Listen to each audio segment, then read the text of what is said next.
da prova do CESP, do Ministério Público do Estado do Piauí. Foi uma prova relativamente simples. Eu gostei da escolha das meninas, elas escolheram uma prova com os conteúdos mais recorrentes, mas não uma prova tão complexa para um primeiro encontro de análise de provas. Perfil CESP. Existem alguns conteúdos que são recorrentes no CESP, algumas questões que vocês precisam realmente internalizar. Por exemplo, o CESP é a banca que mais cobra o conteúdo de tipologia textual.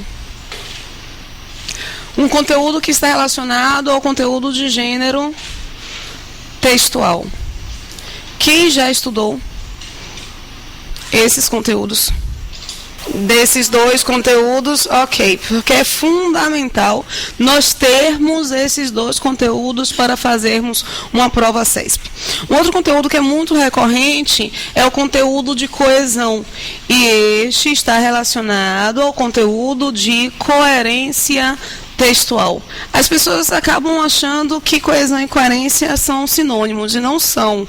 Coesão é ligação entre as ideias e coerência é a lógica das ideias, ok? Então não vamos confundir. Coesão e coerência são termos diferentes, apesar de estarem envolvidos na mesma relação. Para compreender coesão e coerência, nós não podemos, pelo amor de Deus, esquecer aqui um termo que é o mais importante para a resolução de prova CESP, que é justamente o termo semântica. E o que é semântica? Imaginem um candidato que nunca ouviu o termo semântica se deparar com a identificação de semântica numa prova. Semântica nada mais é do que sentido. Muito bem, Glória. Semântica, a mesma coisa que sentido, que significado. O CESP, mais do que qualquer outra banca, gosta de abordar o aspecto semântico de português. Logo, as questões relacionadas à língua portuguesa não serão questões relacionadas apenas a uma teoria de gramática. Ao contrário, vão ser questões relacionadas, sobretudo, à semântica. É uma gramática contextualizada. Nós temos que identificar essa contextualização. Ok? Vamos lá, não é? Vamos identificar durante a análise de provas de hoje que esses elementos estarão presentes na análise da prova, ok? Temos aqui alguns outros conteúdos que não são conteúdos relacionados ao campo semântico, mas são conteúdos importantes para a prova. Estilo CESP. Crase, por exemplo, é um conteúdo importante para provas estilo CESP. A cada 10 provas, de 10 provas, mais ou menos umas 6 provas vão ter a cobrança do tópico de crase. Não é um conteúdo de 100%, como, por exemplo, o conteúdo de coesão. Em todas as provas estilo CESP, vocês vão identificar uma perguntinha ali sobre coesão textual. Em todos os conteúdos, em todas as provas estilo CESP. Crase não. Crase você não tem uma unanimidade, mas é um conteúdo importante para ser trabalhado. Um outro conteúdo vai sempre aparecer, esse é unânime mesmo. Um outro conteúdo é o conteúdo de pronome. Pronome é um conteúdo fantástico. Pronome, ele vai ser ali apresentado. Se nós dividirmos a palavra pronome, nós vamos conseguir identificar o que significa o termo pronome.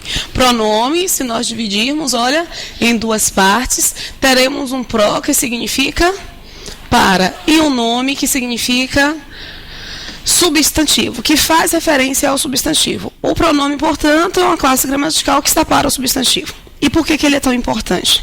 Porque ele se relacionará com o substantivo de duas formas. Ele se relacionará com o substantivo a para acompanhar e S para substituir. Por que ele é complexo? Porque o pronome, ao acompanhar ou substituir, ao substituir o substantivo, melhor dizendo, ao substituir o substantivo, ele poderá ocupar simplesmente 9 posições sintáticas. Nós temos 10 posições sintáticas. Dessas 10, uma é do verbo. As outras 9 podem ser do substantivo. Podem ser. Algumas delas serão somente do substantivo. E outras poderão ser de outras classes gramaticais. Mas vejam que de 10 funções, 9 serem do substantivo, significa apontar que 9 funções podem ser do pronome. E E aí não há questão de pronome que não esteja relacionada de fato a uma questão de sintaxe. E o que é sintaxe? Sintaxe nada mais é... Vocês sabem o que é sintaxe? Todo mundo faz análise sintática, mas sintaxe... Sintaxe é a mesma coisa que relação. Ele pergunta, a análise sintática é uma pergunta relacionada a qual é a relação estabelecida entre os termos. Se a relação é uma relação de sujeito, se a relação é uma relação de objeto, se a relação é uma relação de complemento nominal, enfim, você vai analisar o tipo de relação que está sendo estabelecida. Qual é a relação estabelecida pelo pronome? O pronome ele tem uma relação de acompanhar ou de substituir o substantivo. Portanto, no momento em que ele substituir, vejam só, ele ajuda a estabelecer coesão textual. Porque se ele vai substituir, ele vai fazer uma ligação entre as ideias. Logo, uma prova estilo CESP, em que você vai encontrar sempre uma perguntinha sobre pronome, às vezes mais do que uma pergunta sobre pronome, porque pronome é um conteúdo muito amplo, mais do que uma pergunta, e essas perguntas vão estar possivelmente relacionadas à coesão textual. Nós vamos fazer uma análise desses conteúdos e como vamos identificar esses conteúdos nas questões. Belezinha? Belezinha? Vamos lá. Entrar nesse universo mágico. A primeira questão é uma questão sobre crase. A primeira questão que eu vou analisar é uma questão sobre crase. O que é crase? Para evitar o silêncio constrangedor, eu mesma respondo, não é verdade? Crase é um fenômeno que estará relacionado a dois cenários. O primeiro cenário de crase é um cenário de fusão. É este cenário que está relacionado ao aspecto de regência, tá? Mas crase nós analisamos, nós estudamos pensando em regência. O cenário de regência, no entanto, é só o cenário de fusão. E o que é fusão? Fusão é você identificar uma junção de dois elementos, mas uma junção tão íntima, que os dois elementos se transformam em um. No caso do português, porque em outras línguas você encontra a crase com fonemas distintos. No caso do português, esse fonema vai acontecer somente com fonemas... Essa fusão vai acontecer somente com fonemas idênticos. Eu chamo da regra dos 100%. O que é a regra dos 100%? É você conseguir perceber que este primeiro fonema vai ser ali a preposição. Este primeiro é sempre uma preposição. E a preposição, ela não acompanha, ela é solicitada. É diferente do segundo fonema. Esse segundo fonema acompanha. Rose, não entendi. Preposição vem depois e esse segundo fonema vem antes do termo com o qual ele está se relacionando. Na regra dos 100%, o primeiro passo é procurar a preposição. Se algum elemento requisitar a preposição, eu tenho ali 50% da possibilidade de fusão, da possibilidade de crase. Os outros 50% estão aqui.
ao aquela. Olha que coisa. Olha o que eles apresentam lá na prova para que vocês identifiquem.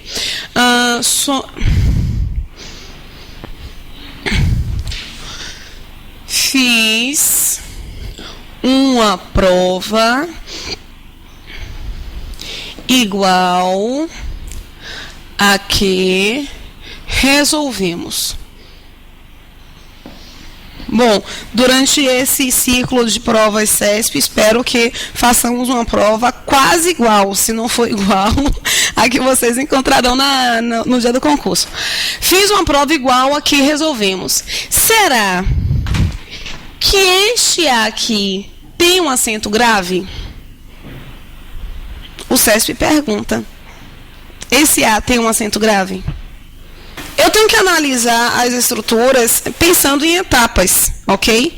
Pensando em passos estratégicos que eu vou dar lá no momento da prova. Se esses passos aqui, durante o ensaio dessa prova, nós vamos demorar um pouquinho mais de tempo, porque nós estamos ensaiando, nós estamos experimentando. Mas na hora da prova, depois de um tempo em que você estiver lá na dinâmica da resolução, estiver já acostumado a resolver, vai ser no olho, tá? Bateu o olho, identificou a resolução da questão. Mas qual é o primeiro passo? Para tudo em português, nós temos que identificar a classe gramatical mais importante de todas. E a classe gramatical mais importante de todas é o verbo. Porque é ele que passa para nós uma informação. E a gramática tradicional chama informação de predicado. Nós temos que identificar quantas informações encontramos, ou seja, quantos predicados encontramos. Nós temos 2 verbos, portanto, nós temos 2 predicados, nós temos 2 informações, nós temos 2 orações, ok? Encontramos aqui o verbo fazer. Quem faz uma coisa. Olha, a classe gramatical que dá nome às coisas é identificada como um substantivo. O substantivo que completa sim o sentido de um verbo, ele é chamado de complemento verbal. E no lugar de chamá-lo de complemento verbal, às vezes nós chamamos de objeto. Se quem faz uma coisa, eu tenho alguma preposição aqui antecedendo esse elemento? Não. Portanto, eu tenho um objeto direto. O que eu fiz?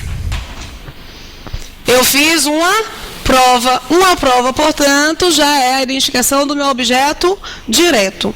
Mas eu fiz uma prova igual.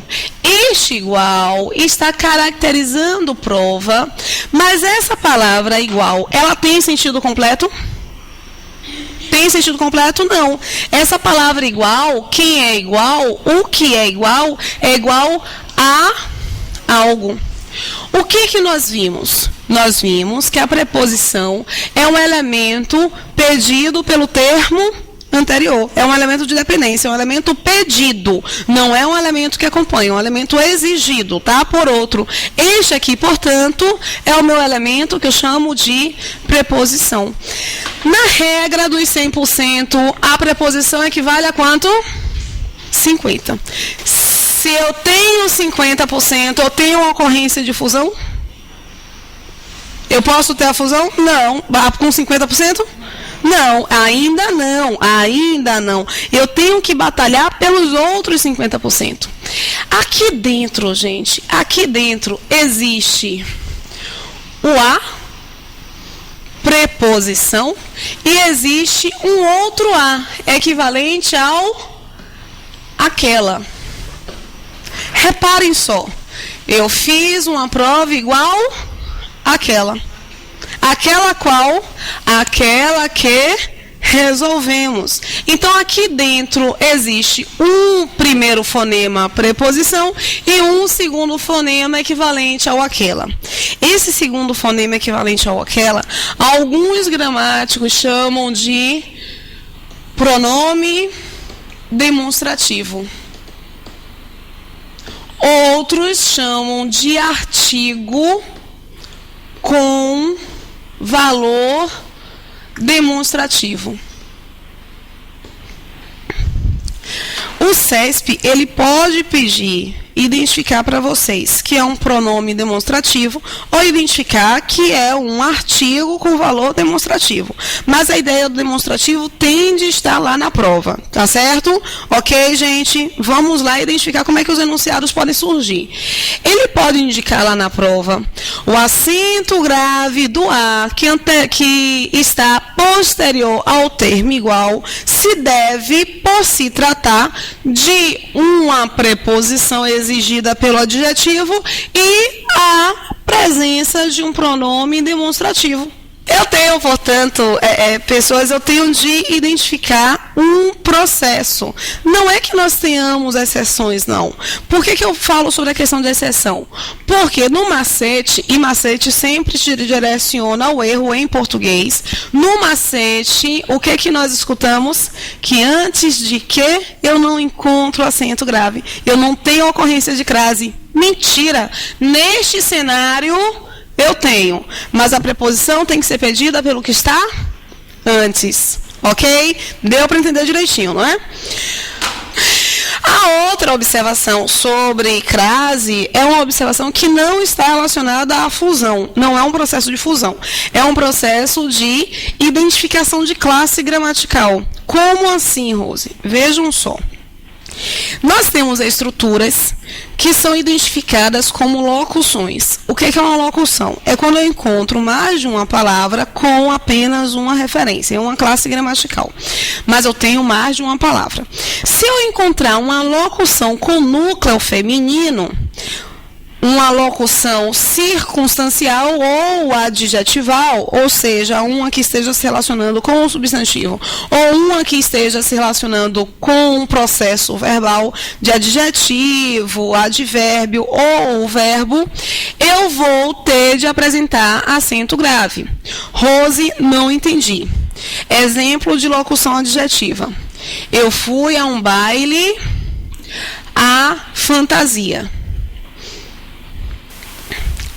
O baile ser a fantasia, olha, que a setinha, quando a professora procura as setinhas, ela está procurando a sintaxe. E sintaxe significa o quê?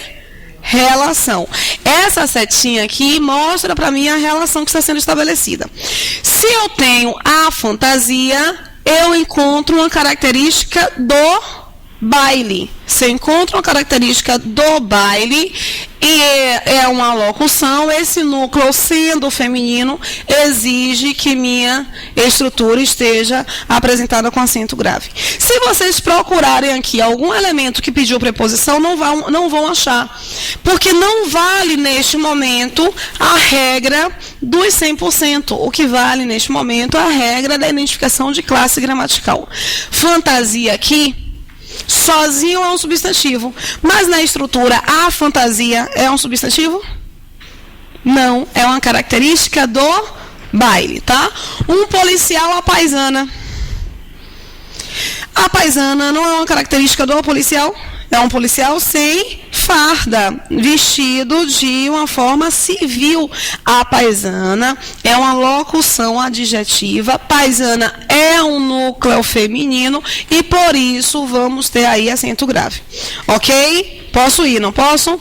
Vai acontecer acento grave, vai apresentar acento grave também as locuções adverbiais. À noite iremos à festa. Esse à noite é uma estrutura com duas palavras, identificando para mim uma ideia de tempo. Logo, eu vou ter o acento grave.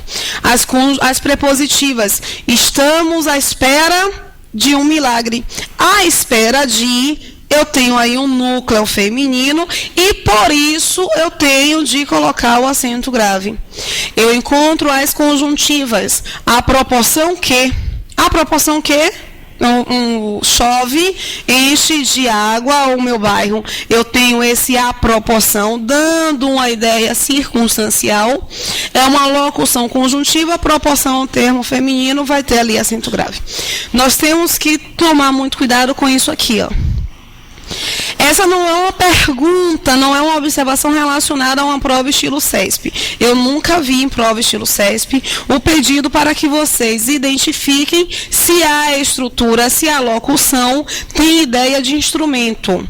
Mas eu já vi muitas provas estilo SES Gran Rio.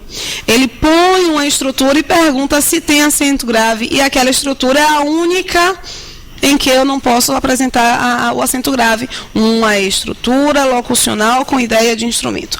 E o que é uma estrutura locucional com ideia de instrumento, né? Como é que eu vejo isso? Matou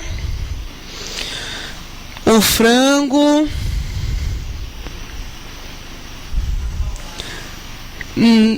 quase, a faca. Vou pôr esse aqui, porque pauladas não é o instrumento, é o modo. Faca é o instrumento, não é? Ok. Fez a barba a tesoura. Bom, fez a barba a tesoura. Existe a possibilidade de a tesoura fazer a barba? A ambiguidade? Não. Eu sei que alguém fez a barba e utilizou a tesoura. Essa é uma locução circunstancial com ideia de instrumento. Eu não preciso pôr o acento grave. Não preciso. Mas aqui em cima, matou o frango a faca. Aí também não, aqui também eu não tenho uma ideia de ambiguidade não. A faca continua sendo o instrumento. Nós conseguimos perceber que é um instrumento. Se eu substituir a faca por a paulada, paulada aí é a ideia do instrumento? Não.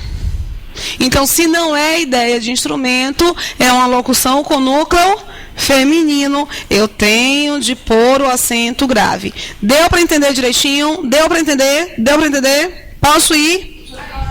Não pode. Só põe se eu encontrar uma certa ambiguidade, ok? A única frase que eu lembro é de uma aluna da turma da manhã, que eu lembro de provocar ambiguidade, porque é muito difícil provocar essa ambiguidade, tá? Normalmente, aqueles elementos que têm uma ideia de instrumento, normalmente, eles não apresentam ali para mim ambiguidade. Mas, uma aluna mostrou para a turma a seguinte frase: matou o diabo a fé.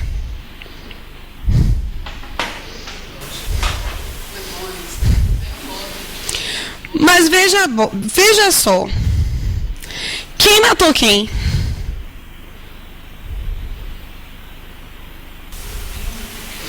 E o que foi utilizado para matar?